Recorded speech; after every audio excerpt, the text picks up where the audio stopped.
It is Ryan here, and I have a question for you. What do when you win? Like, are you a fist pumper, a woohooer, a hand clapper, a high fiver? If you want to hone in on those winning moves, check out Chumba Casino. Choose from hundreds of social casino style games for your chance to redeem serious cash prizes. There are new game releases weekly, plus free daily bonuses. So don't wait. Start having the most fun ever at ChumbaCasino.com. Sponsored by Chumba Casino. No purchase necessary. VGW Group. Void where prohibited by law. 18 plus. Terms and conditions apply. Se gostarem deste e de outros conteúdos Broá, considerem tornar-se patronos em patreon.com/broapodcasts, onde podem ter acesso a episódios exclusivos de vários podcasts. Visitem patreon.com/broapodcasts para mais informações.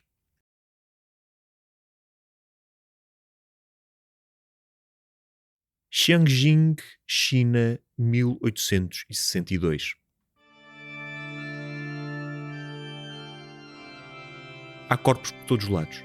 São centenas, empilhados uns sobre os outros. Movem-se, contorcem-se, agitam-se. Parecem um único organismo, uma única massa de carne e pele. São todos mulheres. Por entre o fumo das ervas aromáticas, os corpos femininos deslizam uns sobre os outros em movimentos lânguidos. E por entre aquele emaranhado de pernas, braços, seios e cabelos, um único homem emerge completamente nu.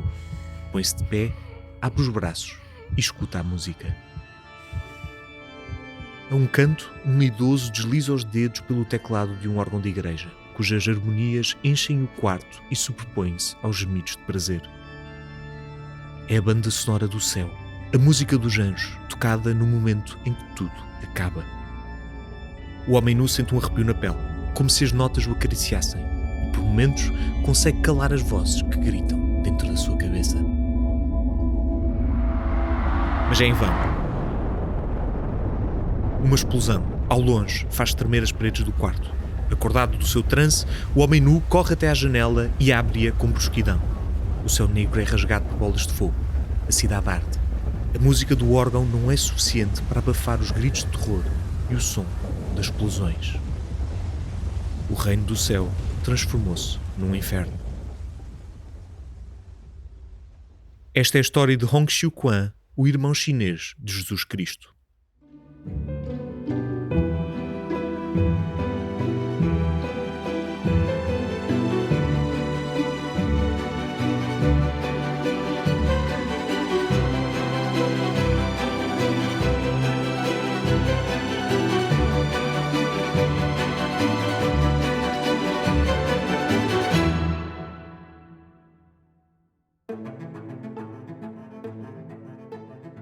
Olá a todos, neste episódio trazemos a história inacreditável de um homem que foi ao céu, regressou com uma missão divina, recrutou 1 milhão de pessoas para uma guerra sanguinária e mesmo sem querer definiu para sempre a história do seu país. O ano é 1814, o início do século das revoluções e da era industrial. Em França, Napoleão abdica do poder ao assinar o Tratado de Fontainebleau. Em Viena, Beethoven estreia a sua 8ª Sinfonia.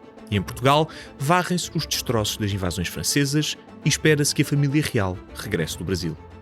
No entanto, a nossa história começa do outro lado do mundo, mais precisamente em Huanxian, uma região na província de Canton, no sul da China. Foi aí que Hong Xiuquan, o filho de uma família de camponeses humildes, se preparou para um exame. Era um excelente aluno.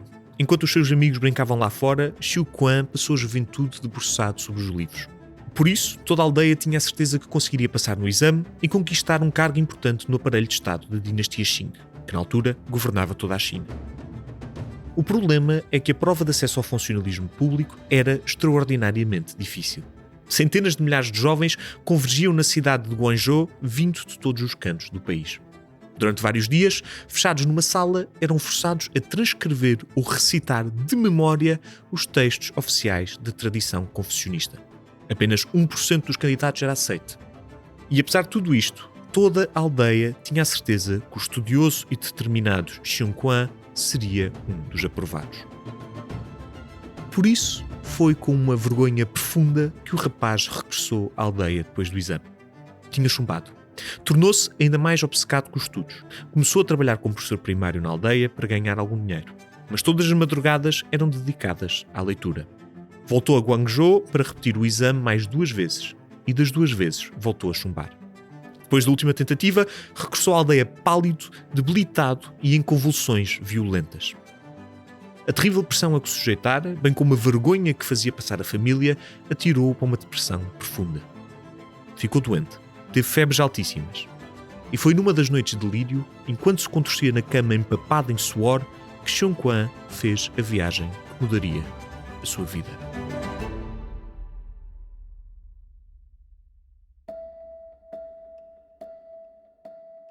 Sem saber como, Xiong Quan deu por si a levitar. Por baixo dos pés, viu a sua aldeia afastar-se a grande velocidade. Sobre a sua cabeça, o céu azul abriu-se numa explosão de luz. Por entre as nuvens, viu aproximar-se um homem colossal, cuja cabeça tapava o sol, e a barba dourada era tão longa como um rio. A acompanhá-lo, vinha um homem de meia-idade, coberto de luz, com cabelos castanhos e o olhar mais terno que alguma vez vira. A voz do gigante ecoou pelos céus. Apresentou-se como seu pai celestial e, apontando para o homem de luz, disse que aquele era o seu irmão. No entanto, Xiong Quan não ficaria ali, junto da sua família divina. Tinha uma missão a cumprir: voltar à Terra e erradicar os demónios que destruíam o seu povo. De súbito, as nuvens douradas abriram-se numa visão infernal. Viu a sua aldeia devastada por uma chuva de meteoros e labaredas tão altas como montanhas. E a correr por entre as casas, viu um exército de monstruosas criaturas de garras afiadas e línguas bifurcadas, todas elas vestidas com os trajes tradicionais da dinastia Qing. No dia seguinte, ao acordar, Xiong Quan mal se lembrava da sua viagem ao céu, mas sentia-se como novo. Foi nessa altura que descobriu na sua estante de livros uma pequena brochura chamada Boas Palavras para Exortar a Era, uma compilação de histórias bíblicas escritas por um missionário chinês chamado Liang Fa. Não se lembrava há quanto tempo tinha o livro, muito menos se já o tinha folheado ou não. Mas foi ao ler a brochura que Xiong Quan teve a surpresa da sua vida. Ali estava o Pai Celeste das Barbas Douradas que conhecera na sua viagem ao céu. Era o Deus bíblico. E o homem dos olhos ternos, o irmão celeste que brilhava feito luz, só podia ser Jesus Cristo. Abandonando os estudos, Xiong Quan concentrou-se em estudar o livro do missionário e mais tarde a própria Bíblia, que sentiu ter sido escrita só para si.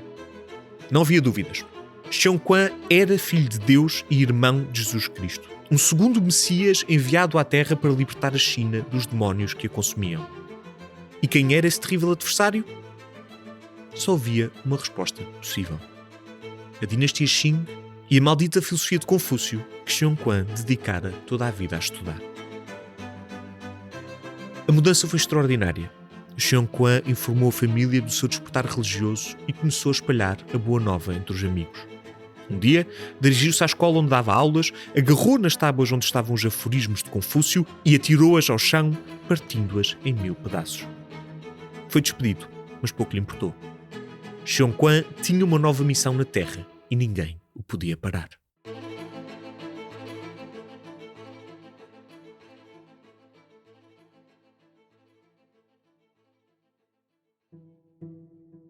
Meses depois, os camponeses da província de Guangxi, no sul da China, foram surpreendidos com a chegada de uma figura misteriosa.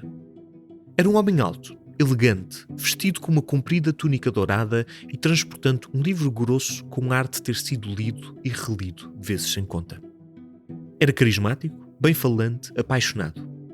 Recitava poemas e aforismos e arrebatava todos aqueles que o ouviam com promessas de um reino divino. Os camponeses ofereciam-lhe tigelas de caldo e as poucas moedas que tinham. E quando o homem saía da aldeia, havia sempre aqueles que queriam acompanhá-lo e ouvir mais daquela mensagem maravilhosa. Havia bons motivos para os camponeses estarem sedentos de esperança. Depois de 2 séculos de domínio, a dinastia Qing entrava em declínio. Poucos anos antes de Xiong Quan iniciar a sua viagem de evangelização, a China perdera a primeira guerra do ópio contra os britânicos, que queriam a todo o custo dominar o comércio daquela valiosa substância entre a Ásia e o continente europeu. A derrota militar chinesa originou o Tratado de Nanking, o primeiro dos vários tratados desiguais, como lhe chamariam os historiadores. Uma série de concessões humilhantes que incluíam o pagamento de uma indemnização e o domínio britânico de várias rotas comerciais e até da ilha de Hong Kong. O problema é que enquanto faziam frente ao Império Britânico, a dinastia Qing deixava para trás milhões dos seus conterrâneos. Sob a liderança desta dinastia, a população cresceu de 150 para 450 milhões de pessoas. Mas a agricultura não conseguiu acompanhar a explosão demográfica. A maioria da população estava desempregada e não tinha terras próprias para alimentar a família. E pior, os Qing eram manchus, isto é, provenientes da região da Manchúria, uma zona a norte da Coreia e que corresponde a partes da China, Mongólia e Rússia. Ou seja, etnicamente não eram considerados verdadeiros chineses. A usurpação do país por uma dinastia estrangeira que só se importava com a guerra contra o Império Longínquo era especialmente dolorosa para as regiões pobres do sudoeste chinês, onde Xiong Quan espalhava a sua mensagem.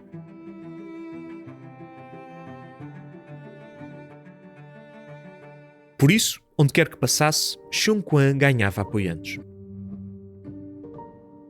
Durante 6 longos anos atravessou a pé milhares de quilómetros espalhando a sua versão muito particular da Palavra de Deus.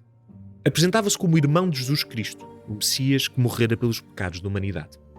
E segundo filho do Pai Celeste que o enviava agora para dar esperança àquelas zonas remotas. A sua mensagem era uma curiosa mistura de milenarismo cristão e proto-comunismo. Xiong Quan falava de um Deus irado e vingativo, líder de um glorioso exército de fiéis que marcharia sobre os demónios Qing e destruiria os palácios dos governantes estrangeiros. Depois de matar os mais ricos e poderosos, a sociedade chinesa poderia reorganizar-se num paraíso igualitário. Os fiéis deviam doar toda a sua propriedade privada a Deus para que fosse partilhada por todos. Haveria terras para toda a gente. Cada lugar terá partes iguais e todos serão vestidos e alimentados. Clamava Xiong Quan em cada aldeia, fazendo chorar de emoção os mais desesperados. Mas havia regras. Deus não queria a prostituição, o jogo, o consumo de ópio, o adultério e o tabaco. Os homens abandonariam jogos de azar. As mulheres deixariam de amarrar os pés. Na espiritualidade de Xiong Quan não havia pecado original nem redenção. Muito menos o Sermão da Montanha ou a humildade de Jesus Cristo. O Deus de Xiong Quan era o protagonista do Antigo Testamento, que exigia o cumprimento de regras apertadas a troco de uma terra prometida. Ano após ano, Xiong Quan reuniu à sua volta uma multidão cada vez maior de camponeses, mineiros e trabalhadores pobres. Já não viajava sozinho. Atrás de si, seguia uma comitiva de milhares de homens e mulheres desesperados, prontos a seguir cada uma das suas ordens, sonhando com uma utopia igualitária.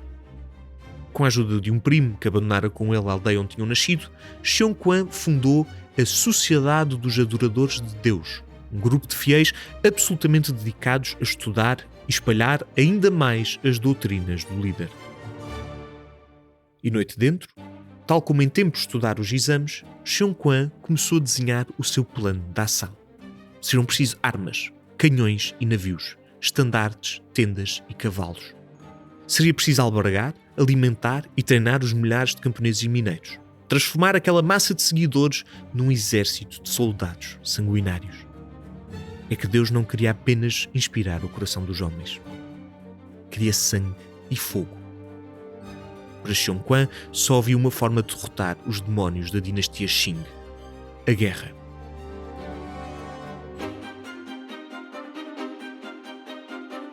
Em 1850, 6 anos depois de abandonar a aldeia e perante milhares dos seus mais histéricos fiéis, Xiong Quan autoproclamou-se Xianguang, Rei Celestial, e anunciou a fundação da sua própria dinastia, Taiping Tianguo, Reino Celestial da Grande Paz.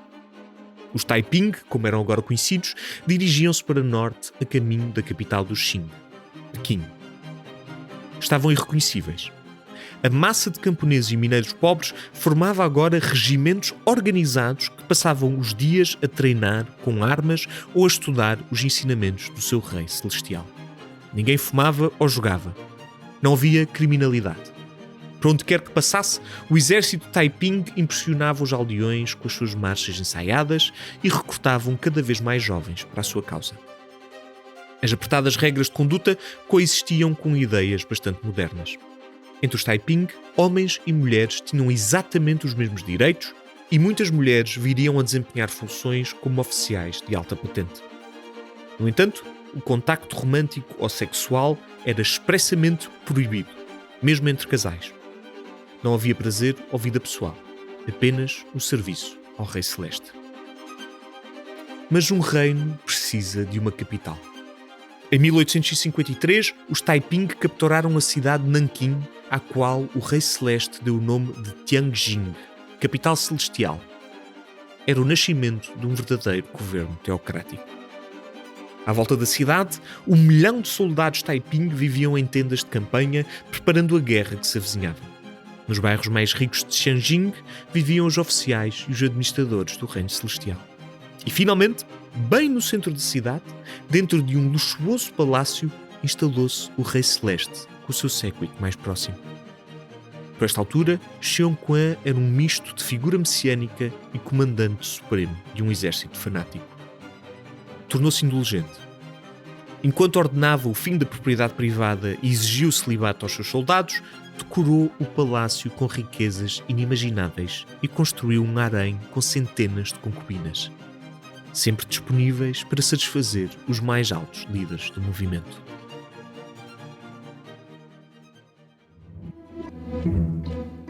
Outra forma de satisfazer o mais celeste de todos os reis é juntarem-se ao Patreon. Nós na Broá Podcast não somos fãs de cultos messiânicos, mas as nossas visões dizem-nos para dar conteúdos exclusivos absolutamente divinais aos nossos patronos.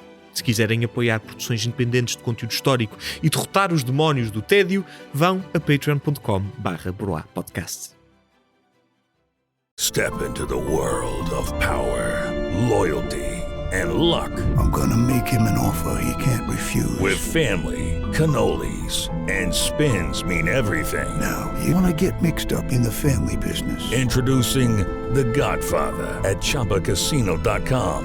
Test your luck in the shadowy world of The Godfather slot. Someday, I will call upon you to do a service for me. Play The Godfather, now at ChumbaCasino.com. Welcome to the family. No purchase necessary. VGW Group. Void where prohibited by law. 18 plus. Terms and conditions apply.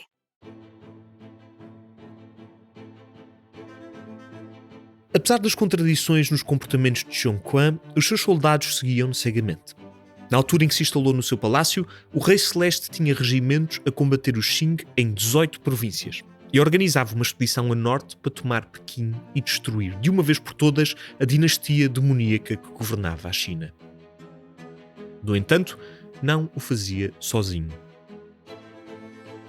À medida que a sua rebelião de província se transformou numa cidade-estado com mais de 1 milhão de habitantes, Xiong Quan rodeou-se de pessoas de sua confiança para o ajudar.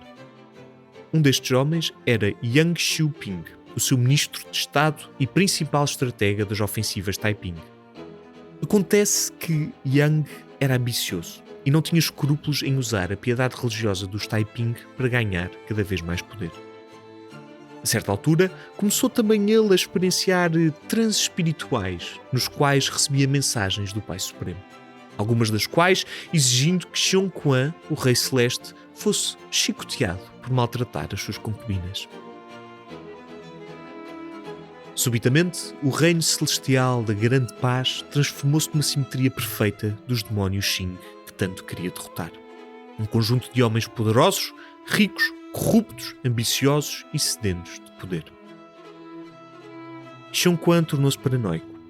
Primeiro deu ordens a um dos seus generais para assassinar o ministro Yang e os milhares de Taiping que lhe eram fiéis.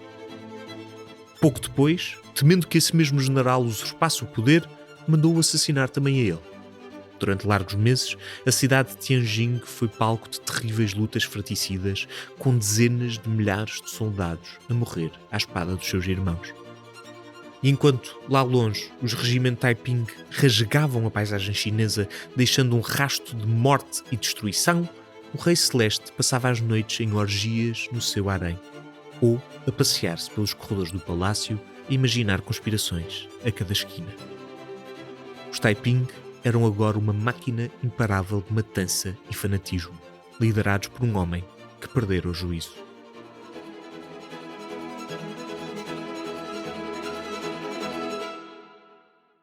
Como é óbvio, a dinastia Qing foi forçada a reagir e teve a improvável ajuda de europeus.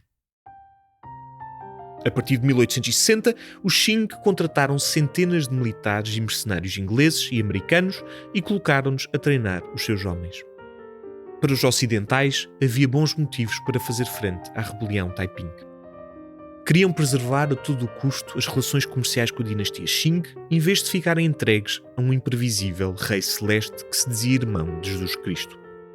O Exército Sempre Vitorioso, como viria a chamar-se, era uma colaboração entre o general Zheng Guofeng, o oficial britânico George Gordon e um mercenário americano chamado Frederick Townsend Ward, que já combateram no México, na Guerra da Crimeia e em Xangai. O general inglês Charles Gordon é uma personagem que merece inquestionavelmente um episódio próprio, e se calhar até vai ter, porque ele próprio era um fanático religioso, é um herói no mito britânico e eventualmente viria a ter uma das mortes mais trágicas na psique britânica no Sudão. Juntando o melhor das técnicas de guerra ocidentais com a disciplina dos soldados Qing, o exército sempre vitorioso fez frente aos Taiping em várias províncias chinesas.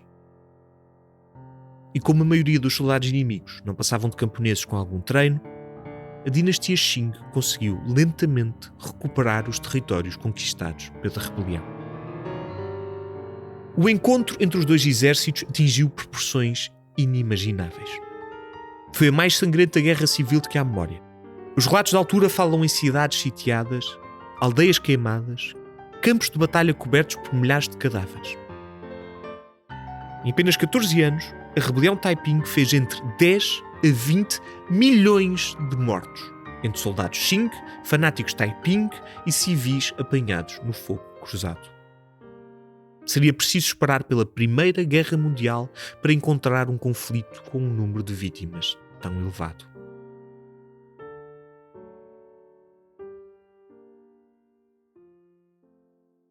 No entanto, a única forma de acabar com a rebelião era cortar a cabeça da serpente.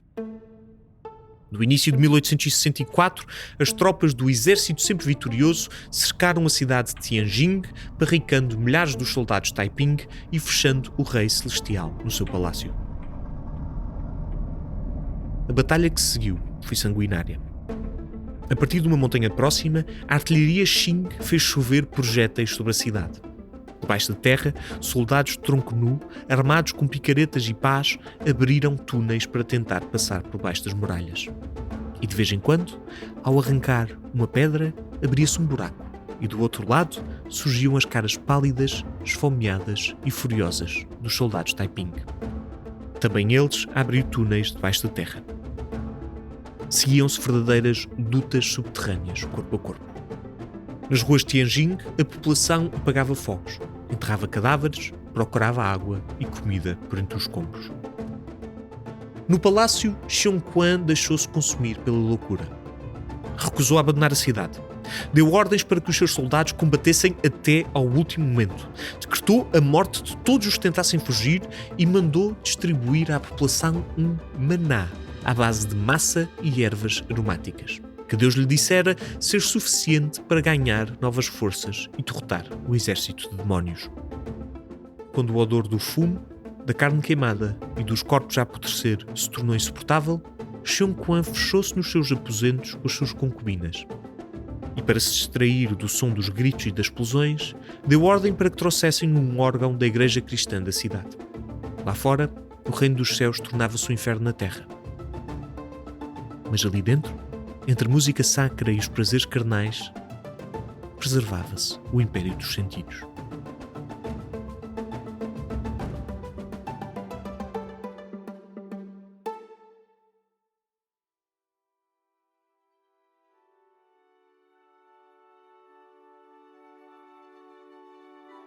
Quatro meses depois do início do cerco, as tropas Qing conseguiram detonar um engenho explosivo, destruir uma das muralhas da cidade e finalmente entrar em Tianjin. O que seguiu foi um verdadeiro massacre. Dezenas de milhares de soldados Taiping atiraram-se para dentro de fogueiras, recusando a ser capturados. Outros, apesar da exaustão e da fome, lutaram até o último momento contra as tropas inimigas. No entanto, já não havia resistência possível. Os homens do Qing palmilharam a cidade centímetro a centímetro, matando toda a gente que conseguiam encontrar. Quando finalmente chegaram ao palácio, descobriram o cadáver do Rei Celeste, estendido no seu quarto, em avançado estado de decomposição. De acordo com algumas versões, Xiong Quan morreu envenenado com as ervas que colocou no seu maná. Mas há também quem diga que o seu envenenamento foi, na verdade, um suicídio. Independentemente do seu fim, mais de 200.000 soldados e civis Taiping morreram durante o cerco à cidade. Apesar disso, a rebelião Taiping não é um evento consensual na cultura chinesa. Se por um lado foi uma guerra violentíssima que matou 5 a 10% da população do país inteiro, a figura de Xiong Quan viria a ser celebrada tanto pela Revolução de 1911, que derrubou finalmente a dinastia Qing, como pelo comunismo de Mao Tse-tung. Porém, do seu fanatismo religioso e mitomania descontrolada, a verdade é que Xiong Quan introduziu algumas das ideias que mais tarde estariam na base da modernização da China, como o fim do feudalismo, a igualdade entre homens e mulheres, uma distribuição mais equitativa dos terrenos agrícolas e a crítica às dinastias monárquicas. Aliás, as ideias de Xiong Quan relativamente a um reino utópico e igualitário onde a propriedade privada é abolida seriam celebradas pelos primeiros marxistas chineses. Já para não falar do conceito de uma revolução a partir do povo que faz frente às elites e ao poder instalado. Mas acima de tudo, a história de Xiong Quan é um exemplo de como o desespero é uma arma poderosíssima. Quer o desespero de um povo esfomeado, quer o desespero de um único homem levado ao delírio e à loucura. Quem acredita que a história é feita das decisões de meia dúzia de homens poderosos e que a justiça dos ideais ultrapassa a validade dos meios, nunca deve esquecer Hong Xiu Quan, o irmão de Jesus Cristo, e os milhões que acreditaram nessa mesma ilusão.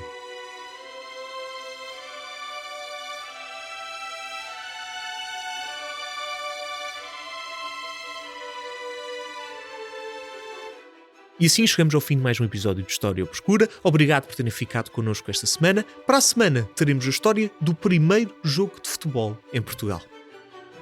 Até para a semana.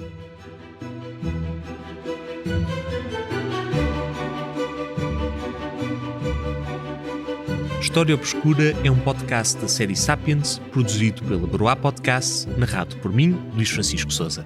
Com direção criativa de Luís Francisco Sousa, coordenação de guião por Renato Rocha, escrito por Renato Rocha, pesquisa por Nuno Mendes, direção técnica de Rita Cabrita, edição por Sara Milan, identidade gráfica desenvolvida por Rita Cabrita e Luís Francisco Sousa.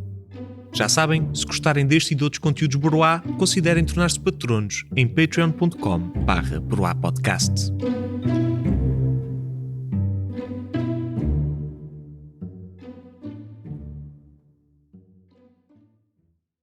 How to have fun, anytime, anywhere. Step 1. Go to ChumbaCasino.com. ChumbaCasino.com. Got it. Step 2. Collect your welcome bonus. Come to Papa welcome bonus. Step 3. Play hundreds of casino-style games for free. That's a lot of games. All for free? Step 4. Unleash your excitement. Woohoo! Chumba Casino has been delivering thrills for over a decade. So claim your free welcome bonus now and live the Chumba life. Visit ChumbaCasino.com. VGW Group. No purchase necessary. Void where prohibited by law. See terms and conditions. 18+.